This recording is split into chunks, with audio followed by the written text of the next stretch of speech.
കുവൈറ്റിലുണ്ടായ തീപിടുത്തത്തിൽ 46 ഇന്ത്യക്കാരാണ് മരിച്ചത്. അതിൽ തന്നെ 24 പേരും മലയാളികളാണ്. അപ്പോൾ ഇക്കാര്യങ്ങളൊക്കെ ഒന്ന് ഏകോപിപ്പിക്കാൻ വേണ്ടി സംസ്ഥാന സർക്കാരിൻ്റെ നിർദ്ദേശപ്രകാരം ആരോഗ്യവകുപ്പ് മന്ത്രി വീണ ജോർജ് കുവൈറ്റിലേക്ക് പോകാൻ തീരുമാനിച്ചു. ഇന്നലെ രാത്രി എയർപോർട്ടിലേക്ക് എത്തി. എന്നാൽ കേന്ദ്രം അവർക്ക് അനുമതി നൽകിയില്ല. തുടർന്ന് വിമാനം പുറപ്പെടുന്നതിന് 10 മിനിറ്റ് മുമ്പ് ഇവർക്ക് തിരികെ പോരേണ്ടി വന്നു. അല്ല, എന്തൊരു മര്യാദ കേടാ സിലു ഈ പറയുന്നത്. കേരളം എന്ത് ഏകോപിപ്പിക്കാനാണ്? കേരളം ഒരു രാജ്യമാണോ? ഇന്ത്യ ഗവൺമെൻറ്റാണ് ഒരു വിദേശ രാജ്യത്ത് നടക്കുന്ന കാര്യങ്ങളെ ഏകോപിപ്പിക്കാനും ഇടപെടാനും അധികാരമുള്ള ഏക ഏജൻസി അല്ലേ? കേരളത്തിലൊരു മന്ത്രിക്ക് അവിടെ എന്ത് ചെയ്യാൻ പറ്റും? ഇപ്പോൾ വീണ അവിടെ പോകാൻ ഒരുങ്ങി. ഞാനിത് പറയുന്നത് വെറുതെ വീണ അവിടെ പോകാമെന്ന് പറഞ്ഞാൽ കേരളത്തിൽ ഇത് അൽ കേരളം എന്ന് പറഞ്ഞിട്ടൊരു സാധനമുണ്ട്. ഇത് കേരളമാണ്. അവിടെ ചെന്ന് എന്താ ചെയ്യാൻ ഒരു ഉദ്ദേശിക്കുക? ചിലപ്പോൾ ഈ ബോഡീസ് കൊണ്ടുവരുന്ന എയർപോർട്ടിൽ അതിൻ്റെ കൂടെ നിന്നൊരു ഫോട്ടോ എടുക്കും. ആ വിമാനത്തിൽ തിരിച്ചു വന്നിറങ്ങി വീടെ കൂടെ നിൽക്കുന്നൊരു പടം എടുക്കണം. കേരളം കൂടെയുണ്ടെന്ന് പറഞ്ഞ് നോക്കൂ. ഇത് ഇന്ത്യക്ക് ഒരു വിദേശകാര്യ വകുപ്പുണ്ട്. ഇന്ത്യയുടെ വിദേശകാര്യ വകുപ്പ് മന്ത്രി ജയശങ്കറാണ് ഇതിൻ്റെ ചുമതലപ്പെട്ട ആൾ. അദ്ദേഹം അത് ഏകോപിപ്പിക്കുന്നുണ്ട്. എന്നിട്ട് മാത്രമല്ല, വിദേശകാര്യ സഹമന്ത്രിയായ കീർത്തിവർദ്ധൻ സിംഗ് അവിടെ എത്തിയിട്ടുണ്ട്.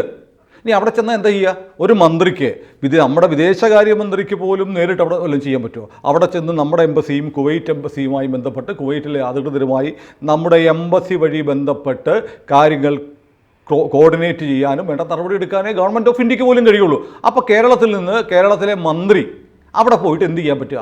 ഇത് രാഷ്ട്രീയ മുതലെടുപ്പിനുള്ള ശ്രമമാണ് കേരള സർക്കാർ നടത്തുന്നത്. നമ്മുടെ പാവപ്പെട്ട സഹോദരങ്ങൾ ജീവിക്കാൻ ഒരു ഗതിയുമില്ലാതെ മറുനാട്ടിലെ മണലാരണ്യത്തിൽ പോയി പണിയെടുത്ത് നാട്ടിലൊരു ജീവിതം കരുപ്പിടിക്കാൻ ശ്രമിച്ച നിർഭാഗ്യവാന്മാരാണ് അവിടെ മരിച്ചത്. അത് നമ്മുടെ മലയാളിയായ ഒരാളുടെ സ്ഥാപനമാണെന്നറിയാമല്ലോ.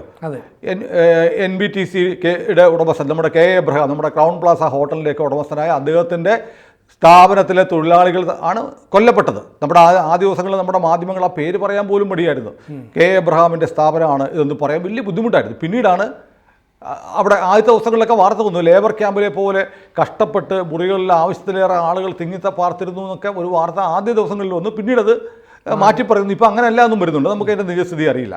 ഏതായാലും ആ പേര് പോലും പറയാൻ ഈ ദുരന്തമുണ്ടായി ഇന്നലെ നമ്മുടെ മാധ്യമങ്ങൾക്ക് മടിയായിരുന്നു. ഇപ്പോൾ ഇന്ന് പേര് പറഞ്ഞിട്ടുണ്ട്. അദ്ദേഹം ഒരാളുടെ പേര് മാത്രം പറഞ്ഞിട്ടുണ്ട്. അതൊക്കെ വിടട്ടെ, അതല്ല നമ്മുടെ വിഷയം. അപ്പോൾ അവിടെ നടക്കുന്ന ഒരു കാര്യം, എന്തിനാണ് നമ്മുടെ നാട്ടിലെ സഹോദരങ്ങൾ അവിടെ പോകുന്നത്? ഈ നാട്ടിൽ ജീവിക്കാൻ നിവൃത്തിയില്ലാത്തതുകൊണ്ട് അല്ലേ? നമ്മുടെ കേരള സർക്കാർ ഈ കോവിഡ് കാലത്ത് ഒരുപാട് പദ്ധതികൾ പറഞ്ഞു. പ്രവാസികൾ ജോലി നഷ്ടപ്പെടുന്നവരെ സഹായിക്കും, അവർക്ക് ശമ്പളം കൊടുക്കും, വല്ലതും കൊടുത്തു. 5 നയാ പൈസ കൊടുത്തിട്ടുണ്ടോ? ഇല്ല. ഇവരുടെ കാര്യത്തിലൊന്നും ഒന്നും ചെയ്യാതെ ഒരു ഫോട്ടോ എടുക്കാനുള്ള അവസരം കിട്ടുമ്പോൾ ഞങ്ങളാണ് ഇതൊക്കെ ചെയ്തത് എന്ന് സ്ഥാപിക്കാൻ വേണ്ടി നടത്തുന്ന പരമ്പരാഗതമായ കമ്മ്യൂണിസ്റ്റ് വൃത്തികേടുണ്ടോ ഉണ്ടല്ലോ, അതിൻ്റെ ഒരു പുതിയ രൂപമാണിത്. നമുക്കറിയാം, നാട്ടിൽ ഹൈവേ ഒക്കെ ഉണ്ടാവും, കേന്ദ്ര പണിയും 6 വരിപ്പാത 8 വരിപ്പാത ഉണ്ടാകുമ്പോൾ മരുമോൻ്റെ ഫ്ലക്സ് അടിച്ച് വെക്കും. ഇതിൻ്റെ പുതിയൊരു പതിപ്പ് നടത്താനാണ് ഇന്നലെ നടത്തിയ ശ്രമം. എന്നിട്ട് വീണ പറയുന്നുണ്ട്, ഞാൻ അവിടെ പോയി കേന്ദ്രം രാഷ്ട്രീയം കളിച്ചു. ഇപ്പോൾ ഒന്നും പറയുന്നില്ല, കുറച്ച് കഴിഞ്ഞിട്ട് പറയും. എന്ത് പറയാനാ? കുറച്ച് കഴിഞ്ഞിട്ട് കേരളത്തിലെ ഒരു മന്ത്രിക്ക് പുല്ല് വില അവിടെ ഉള്ളത്. അവിടെ ചെന്നിറങ്ങിയാൽ ചിലപ്പോൾ ഇവരെയൊക്കെ KMCC-ക്കാരോ ആരെങ്കിലുമൊക്കെ ടിക്കറ്റ് കൊടുത്ത് ഹോട്ടലിൽ താമസിപ്പിച്ച് കൊണ്ട് നടക്കുമായിരിക്കും. അതല്ലാതെ അവിടെ പോയിട്ട് അവിടുത്തെ ഒരു ആശുപത്രിയിൽ, ഗവൺമെൻറ് ആശുപത്രി ആവട്ടെ സ്വകാര്യ ആശുപത്രി ആവട്ടെ, ഈ ആളുകളുടെ ബോഡി നിൽക്കുന്ന ആശുപത്രിയിൽ പോയി ഒരു ഡയറക്ഷൻ കൊടുക്കാൻ ഒരു മന്ത്രിക്ക് പറ്റുമോ? അവിടെ ചെന്നാൽ ഈ മന്ത്രി പ്രവർത്തിക്കേണ്ടത് എംബസിയുടെ ഭാഗമായി എംബസിയുടെ കൂടെ നിന്ന് വെറുതെ ഫോട്ടോ എടുക്കാൻ വേണ്ടി പോകാൻ പറ്റും. ഞാൻ ആവർത്തിക്കുകയാണ് ആ വാക്ക്. അപ്പോൾ കിട്ടിയ അവസരത്തിന് നമ്മുടെ സഹോദരങ്ങൾ മരിച്ച് അവിടെ കത്തിക്കരിഞ്ഞ് തിരിച്ചറിയാൻ പറ്റാതെ DNA ടെസ്റ്റ് മാത്രം നടത്തി ആളുകളെ ഐഡൻറ്റിഫൈ ചെയ്യാൻ കഴിയുന്ന നിലയിൽ കഴിയുന്ന നമ്മുടെ സഹോദരങ്ങളുടെ ശവശരീരങ്ങൾ വെച്ച് ഒരു കച്ചവടം നടത്താനാണ് കേരള സർക്കാർ ശ്രമിച്ചത്. വീണയെ വിട്ടില്ലെങ്കിൽ നന്നായിപ്പോയി. വീണ ഇപ്പോൾ പോവണ്ട. പഴയ സിനിമയില്ലേ, അതിലെ നാഗവല്ലി ഇപ്പോൾ പോകണ്ട എന്ന് പറയുന്നത് ഗംഗ ഇപ്പോൾ പോകണ്ട എന്ന് സുരേഷ് ഗോപി പറയുന്ന ഡയലോഗ് എനിക്ക് ഓർമ്മ വന്നു. ഏറ്റവും ശരിയായ ഒരു കാര്യമാണ്. ഇത്തരം ഒരു നമ്മുടെ എത്ര പേര് മരിച്ചു? മൊത്തം 46. എത്ര പേരുണ്ട് മലയാളി? 24. ബാക്കിയുള്ള സംസ്ഥാനങ്ങളിലൊക്കെ ഉള്ള ആൾക്ക് അവിടെ മന്ത്രിമാരില്ലേ? അവരെന്താ പോകാത്തത്? അവർക്കറിയാം അവിടെ പോയിട്ട് ഒരു കാര്യമില്ലാതെ. അവിടെ പോയിട്ട് ഒരു കാര്യമില്ല. അവർക്ക് ഈ മരിച്ചുപോയ ആളുകളുടെ ജഡം വെച്ച് ഫോട്ടോ എടുത്ത് രാഷ്ട്രീയ മുതലെടുപ്പ് നടത്താൻ ഒരു താല്പര്യമില്ലാത്ത അന്തസ്സുള്ള ആളുകളാണ് മറ്റ് സംസ്ഥാനങ്ങളിലുള്ളവർ. ആരുടെ ശവം കിട്ടിയാലും അത് വിറ്റ് കാശാക്കാൻ 4 ഫോട്ടോ എടുത്ത് വിൽപ്പന നടത്താൻ ശ്രമിക്കുന്ന നെറികെട്ട രാഷ്ട്രീയക്കാരാണ് നമ്മുടെ നാട്ടിലുള്ളത്. അതുകൊണ്ടാണ് കേരളം ഇതിനിടയ്ക്ക് ഒരാളെ അങ്ങോട്ട് വിടാൻ പോകുന്നത്. എന്ത് മലമറിക്കാനാണ് എൻ്റെ സിനു? ഇപ്പം മലയാള മാധ്യമങ്ങൾ പറഞ്ഞത് ഈ വീണ ജോർജിനെ അപമാനിച്ച് പുറത്തിറക്കി വിട്ടു. വീണ ആവശ്യമില്ലാത്ത പണി ചെയ്താൽ അപമാനം കിട്ടും. വിളിക്കാത്ത സദ്യക്ക് ഉണ്ണാച്ചില്ലാവോ? നിങ്ങൾക്ക് എന്ത് റോളാണ് ഉള്ളത് അവിടെ ചെന്നിട്ട്? വീണ പോയിട്ട് കുവൈറ്റ് ചെന്നിട്ട് എന്ത് മലമറിക്കാൻ, എന്ത് പിണ്ണാക്ക് ചെയ്യാൻ പറ്റും അവർക്ക്? ആകെ ചെയ്യാൻ പറ്റുന്നത് വീണ്ടും ആവർത്തിക്കുക, കുറേ ഫോട്ടോകൾ എടുക്കാൻ പറ്റും, എന്നിട്ട് നാളെ വേണം PR വഴി പരസ്യം ചെയ്യും. കുവൈറ്റിൽ നമ്മുടെ സഹോദരങ്ങൾ മരിച്ചപ്പോൾ കണ്ണീരൊപ്പാൻ കൈത്താങ്ങായി കേരള സർക്കാർ. നിങ്ങൾ ഓർക്കുന്നുണ്ടോ? നമ്മുടെ വടക്കേ ഇന്ത്യയിൽ ഒരു ട്രെയിനിൽ വെച്ച് അടിപിടി ഉണ്ടായി, ഒരുത്തൻ ചത്തു. എന്നിട്ട് ഇത് ബീഫിൻ്റെ പേരിലാണെന്ന് വലിയ പ്രചാരണം നടത്തി. ഓർക്കുന്നുണ്ടോ? വലിയ ചർച്ചയായിരുന്നു. ഒരാൾ കൊല്ലപ്പെട്ട് ബീഫിൻ്റെ പേരിൽ ബീഫ് കൈവശം വെച്ചിന് തല്ലിക്കൊന്നു എന്നും പറഞ്ഞ് വലിയ വാർത്തയുണ്ടായി. ഇവിടുന്ന് കേരളത്തിൽ നിന്ന് പോയി 10 ലക്ഷം രൂപ കൊടുത്തു. ഓർക്കുന്നുണ്ടല്ലോ? 10 ലക്ഷം രൂപ. അവസാനം അന്വേഷണം വന്നപ്പോൾ എന്താ, സീറ്റിനെ ചൊല്ലിയുള്ള ചർച്ചയായിരുന്നു എന്ന് പറഞ്ഞപ്പോൾ ആ വിവാദം പിന്നെ ആരും പറയുന്നില്ല. ഈ ഇലക്ഷൻ കാലത്ത് പോലും പറഞ്ഞിട്ടില്ല. 10 ലക്ഷം രൂപ നമ്മുടെ കാശ്, എൻ്റെയും സിനുവിൻ്റെയും 10 ലക്ഷം രൂപ കൊടുത്ത് അവിടെ വായ്ക്കരയിട്ട ഉണ്ണാക്കന്മാരാണ് കേരളത്തിലുള്ളത്, അല്ലേ? അത്ര ഒരു സർക്കാരുള്ളത്. എന്നിട്ട് ഈ പാവപ്പെട്ട ആളുകൾ മരിച്ചപ്പോൾ എത്ര കൊടുത്തു? 5 ലക്ഷം രൂപ, അല്ലേ? വടക്കേ ഇന്ത്യയിൽ ട്രെയിനിലെ സീറ്റിന് വേണ്ടി തർക്കമുണ്ടായും കൊല്ലപ്പെട്ട, അടിപിടി ഉണ്ടാക്കി ചത്തുപോയവന് 10 ലക്ഷം കൊടുക്കാം. ഇവിടെ ജീവിക്കാൻ, ഈ നാട്ടിൽ ഒരു പിടി മണ്ണ് സ്വന്തമാക്കി ഇവിടെ ജീവിക്കാൻ വേണ്ടി വിദേശത്ത് പോയി മരുഭൂമിയിൽ പണിയെടുക്കുന്ന, ഈ നാട്ടിലേക്ക് വിദേശ നാണ്യം കൊണ്ടുവരുന്ന നമ്മുടെ സഹോദരങ്ങൾ മരിച്ചപ്പോൾ 5 ലക്ഷം രൂപയ്ക്കപ്പുറത്തേക്ക് ചിന്തിക്കാനില്ല. എന്തൊരു വിരോധാഭാസമാണ്. ചെയ്യേണ്ട പണി ഇവർ ചെയ്യട്ടെ. അതൊക്കെ ചെയ്യാൻ ആമ്പിള്ളേർ കേന്ദ്രം ഭരിക്കുന്നുണ്ട്. അവർക്കാണ് അധികാരമുള്ളത്, അവർക്ക് മാത്രമാണ് അധികാരമുള്ളത്. അല്ലാതെ ഗംഗമാർ പോയി സാരിയും ചുറ്റിപ്പോയിട്ട് ഒരു കാര്യമില്ല. അപമാനിച്ചു, അത്ര അപമാനിച്ചെങ്കിൽ കണക്കായി പോയി. ഒരു രാജ്യത്തെ കുറേ സംസ്ഥാനങ്ങളിലെ ജനങ്ങളാണ് അവിടെ ജോലി എടുക്കുന്നത്. അപ്പോൾ സ്വാഭാവികമായിട്ട് ഒരു സംസ്ഥാനത്തിന് അവിടെ അധികാരമില്ല. കേന്ദ്രത്തിൽ നിയോഗിക്കപ്പെട്ട മന്ത്രിയാണ് പോകേണ്ടതെന്ന് കേന്ദ്രം കൃത്യമായി പറഞ്ഞിട്ടുണ്ട്. പക്ഷേ അതിന് വലിയ പ്രാധാന്യം മാധ്യമങ്ങൾ കൊടുക്കുന്നുമില്ല. അതിൽ മാധ്യമങ്ങൾക്കുണ്ടല്ലോ. കേരളം വേറെ രാജ്യമല്ലേ? കേരളം വേറെയല്ലേ? ഇത് പ്രത്യേക കേരളത്തിൽ നടക്കില്ല. ഇത് കേരളമാണ്. കേരളം പോയി കുവൈറ്റ് അമീർ വീണ ഉടനെ ചെന്നാണ് എയർപോർട്ടിൽ ഇറങ്ങും. നേരെ അവിടെ നിന്ന് എയർപോർട്ടിൽ കുവൈറ്റ് അമീറിനെ വിളിക്കും. ഞാൻ വന്നിട്ടുണ്ടെന്ന് പറയും. അദ്ദേഹം ഉടനെ റെഡ് കാർപ്പറ്റ് വിരിച്ച് വീണയെ സ്വീകരിക്കും, കൊണ്ടുപോകും, അദ്ദേഹത്തിൻ്റെ രാജധാനിയിലേക്ക് കൊണ്ടുപോകും. എന്നിട്ട് ചോദിക്കും, മാഡം നിങ്ങൾക്ക് എന്താണ് വേണ്ടത്, അതൊക്കെ ഞാൻ സാധിച്ചു തരാം എന്ന് പറഞ്ഞ് എല്ലാ ഏർപ്പാടും ചെയ്തു കൊടുക്കുന്നതാണോ നിങ്ങൾ? അല്ലയോ മാധ്യമ പൊങ്കുവരെ നിങ്ങൾ കരുതുന്നത്? നിങ്ങൾക്കറിയാമോ അങ്ങനെയല്ലെന്ന്? നിങ്ങൾക്ക് വേണ്ടത് കേന്ദ്ര സർക്കാർ ഇക്കാര്യത്തിൽ എടുക്കുന്ന നിലപാടുകളുടെ തെളിച്ചം കുറയ്ക്കുക, അതിനെ തിരസ്കരിക്കുക, തമസ്കരിക്കുക എന്നുള്ള സിംഗിൾ പോയിന്റ് അജണ്ടയാണ് നിങ്ങൾ. അതുകൊണ്ടാണ് മന്ത്രി വീണ ഒരുങ്ങിപ്പോകുന്ന. മന്ത്രി വീണ പോയിട്ട് എന്ത് ചെയ്യാനാണ് പോകുന്നത്? ഗംഗ എന്തിനാണ് പോകുന്നത്? പോയിട്ട് എന്തെടുക്കാനാണ്? ഗംഗ പോവണ്ടെന്ന് പറയണം. അതിന് തയ്യാറാവാതെ കേന്ദ്രം ചെയ്യുന്ന കാര്യങ്ങൾ നോക്കൂ. മരിച്ചിട്ട് എത്ര 24 മണിക്കൂർ കഴിയുന്നതിന് മുമ്പ് എയർഫോഴ്സിൻ്റെ പ്രത്യേക വിമാനത്തിൽ, നെടുമ്പാശ്ശേരി വിമാനത്താവളത്തിൽ ഈ ബോഡികളെത്തി. എന്നിട്ട് സാധാരണ എന്ത് ചെയ്യും, നമ്മുടെ ഇന്ത്യ ഗവൺമെൻറ് ഒരു സംരംഭം വരുമ്പോൾ നേരെ അത് ഡൽഹിയിലോ വല്ല ഇറങ്ങിയിട്ട് അവിടുന്ന് ഇങ്ങോട്ട് കൊണ്ടുവരിക ചെയ്യുന്നത്. അങ്ങനെയല്ല, നമ്മുടെ ആളുകൾക്ക് പ്രത്യേക പ്രാധാന്യം കൊടുത്ത് ആ വിമാനം നേരെ വരുന്നത് കൊച്ചിയിലേക്കാണ്. കൊച്ചിയിൽ നമ്മുടെ സഹോദരങ്ങളുടെ 24 ശവശരീരങ്ങൾ ഇറക്കിയതിന് ശേഷമാണ് ബാക്കി 25 പേരുടെ, കേരളത്തിലേക്കാൾ ഒന്ന് കൂടുതലുണ്ട് നോർത്ത് ഇന്ത്യക്കാർ മരിച്ചത്, അല്ലേ?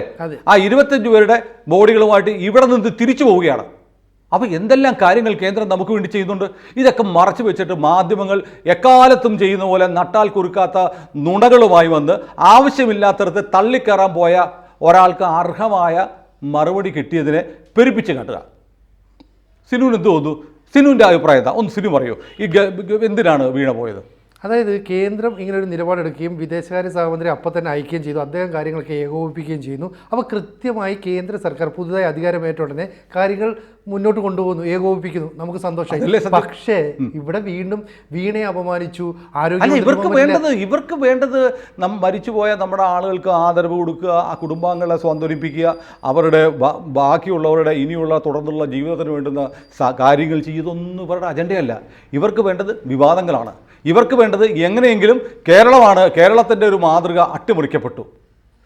കേന്ദ്രം ചെയ്യുന്നതൊന്നും പോരാ, അതൊന്നും ശരിയായില്ല, കേരളത്തെ അപമാനിച്ചു എന്നും പറഞ്ഞ് യഥാർത്ഥ വിഷയത്തിൽ നിന്ന് വഴിതെറ്റിക്കുക എന്നുള്ളതാണ്. ഞാൻ ഇപ്പോഴും ചോദിക്കുകയാണ്, വീണ ഇപ്പോൾ ഈ സംഭവമായിട്ട് നമ്മുടെ മന്ത്രിയായ വീണ കുവൈറ്റിൽ പോകുന്നതും ഞാൻ പോകുന്നതും ഒരുപോലെയാണ്. അതെ, എനിക്ക് ചെയ്യാൻ കഴിയുന്നതിന് എന്തൊക്കെ ചെയ്യാൻ പറ്റുമോ അതല്ലാതെ ഒന്നും ചെയ്യാൻ വീണയ്ക്ക് വീണ എന്ന നിലയിലോ നമ്മുടെ മന്ത്രി എന്ന നിലയിലോ കഴിയില്ല. വേണമെങ്കിൽ വീണയ്ക്ക് ചെയ്യാവുന്ന നമ്മുടെ എംബസി ചെല്ലാം. എംബസി എന്ന് പറഞ്ഞാൽ കേന്ദ്രത്തിൻ്റെയാണ്. Indian embassy കേന്ദ്രത്തിൻ്റെയാണ്. തിരുവനന്തപുരത്തെ സെക്രട്ടേറിയറ്റിലെ ഒരു ഡിപ്പാർട്ട്മെൻ്റ് അല്ല. കേന്ദ്രത്തിലെ ഇന്ത്യൻ എംബസി ചെന്ന് ആ ഉദ്യോഗസ്ഥന്മാരുടെ കൂടെ അവർ പോകുന്ന വണ്ടിയെ കയറി നിന്ന് പോവാം. അവിടെ ചെല്ലുമ്പോൾ ഉറപ്പായും KMCC-ക്കാരും നമ്മുടെ സർക്കാരിൻ്റെ പിണിയാളുകളും അവിടെ ഉണ്ടാവും. അവർ വീണ നിൽക്കുന്ന ഫോട്ടോ എടുത്ത് അയച്ചു തരും. നാളെ ദേശാഭിമാനിക്ക് വാർത്ത കൊടുക്കാം, കൈരളിക്ക് വാർത്ത കൊടുക്കാം, കണ്ണീരൊപ്പാൻ കേരളം കുവൈറ്റിൽ. എന്തൊരു നാണം കെട്ട കളിയാണ് സാർ.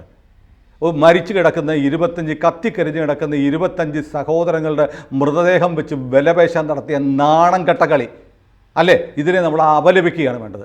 സത്യത്തിൽ ഈ പറയുന്ന 25 കുടുംബങ്ങൾ, 25 മരിച്ച 49 പേരും നമ്മുടെ കുടുംബാംഗങ്ങളാണ്, ഈ രാജ്യത്തിൻ്റെ മക്കളാണ്, നമ്മുടെ സഹോദരങ്ങളാണ്. അവരോടുള്ള ആദരവ് പ്രകടിപ്പിച്ച് നമുക്ക് അവരുടെ കണ്ണീരിൽ പങ്കുചേരുക എന്നുള്ളതാണ് നമ്മുടെ കർത്തവ്യം. അതിനിടയ്ക്ക് രാഷ്ട്രീയം കളിക്കാൻ നോക്കുന്നത് ജുഗുപ്സാകരമായ കാര്യമാണ്. ഇതാണ് കേരളം. ഇതുകൊണ്ടാണ് കേരളം രക്ഷപ്പെടാത്തത്. കേരളത്തിൻ്റെ ഇത്തരം വൃത്തികെട്ട കളികൾ ഇനിയെങ്കിലും അവസാനിപ്പിക്കണം. വളരെ കൃത്യമായി ഒരു കാര്യം കേന്ദ്രം സൂചിപ്പിച്ചു, നിങ്ങളുടെ ഈ നാടകം കൊണ്ട് ഇങ്ങോട്ട് വരണ്ട, നടക്കില്ല മക്കളെ, ഒരു ഗംഗയും പോകണ്ടെന്ന് കേന്ദ്രം അസന്നിഗ്ധമായി പറഞ്ഞു. നിങ്ങൾ ഉദ്ദേശിക്കുന്ന ആളുകളൊന്നുമല്ല കേന്ദ്രം ഭരിക്കുന്നത്, അവർക്ക് ചെയ്യാൻ അറിയാം. അവർ ചെയ്യുമ്പോൾ ആരച്ചേട്ടനും ഞാനും കൂടെ പാലം കുലുക്കി എന്ന് പണ്ടൊരു ഉറുമ്പ് പറഞ്ഞ പോലെയുള്ള നാണം കെട്ട വൃത്തികെട്ട കളികൾ കേരള സർക്കാർ ഇനിയും നിർത്തണം. വീണ എന്നിട്ട് ഈ കുവൈറ്റിൽ പോകാൻ വന്ന വീണ എയർപോർട്ടിൽ വന്നോ? നെടുമ്പാശ്ശേരിയിൽ ഇതുവരെ കണ്ടിട്ടില്ല.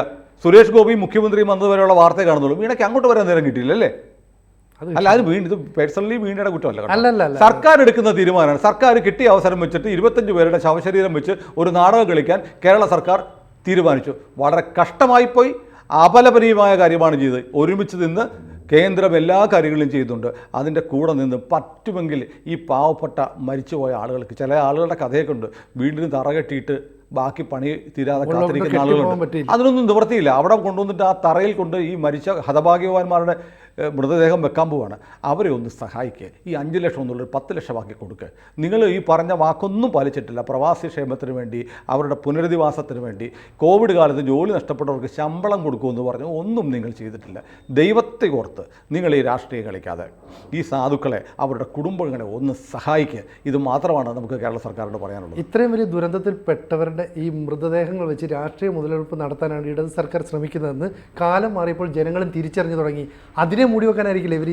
ആയിരിക്കാം എന്ത് പറയാനാ? കേരളം ഇപ്പം എന്ത് ചെയ്തിട്ടും നമുക്ക് 4 ഫ്ലക്സ് വെക്കുക, നമ്മുടെ ഫോട്ടോ വരിക എന്നുള്ള സിമ്പിൾ അജണ്ടയിലേക്ക് ഒരു സർക്കാർ, ഒരു രാഷ്ട്രീയ പാർട്ടി മാറുന്നത് അപലപനീയമാണ്, ദയനീയമാണ്. കേരളത്തിന് ഗുണം ചെയ്യത്തില്ല എന്ന് പറഞ്ഞ് നമുക്ക് അവസാനിപ്പിക്കാം. അല്ലാതെ എന്ത് ചെയ്യാനാണ്? പക്ഷേ ഇവരുടെ ശീലമൊന്നും മാറുകയില്ല. അവരിത് ചെയ്തുകൊണ്ടേയിരിക്കും. എന്ത് വന്നാലും അതും നമ്മളാണെന്ന് പറയുന്ന എട്ടുകാലി മമ്മൂഞ്ഞുമാരെ സഹിക്കാനായിട്ട് വിധിക്കപ്പെട്ട ആളുകളാണ് നമ്മൾ. സഹിക്കുക, അനുഭവിക്കുക. MC ജോസഫും പറഞ്ഞതല്ലേ, എന്നാ അനുഭവിച്ചു എന്നുള്ളത്. നമ്മൾ അനുഭവിച്ചുകൊണ്ടേയിരിക്കുകയാണ്. കൂടുതൽ വാർത്തകളും വിശേഷങ്ങളും നിങ്ങളിലേക്ക് എത്താൻ ABC മലയാളം സബ്സ്ക്രൈബ് ചെയ്യുക, ബെൽ ബട്ടണും അമർത്തുക.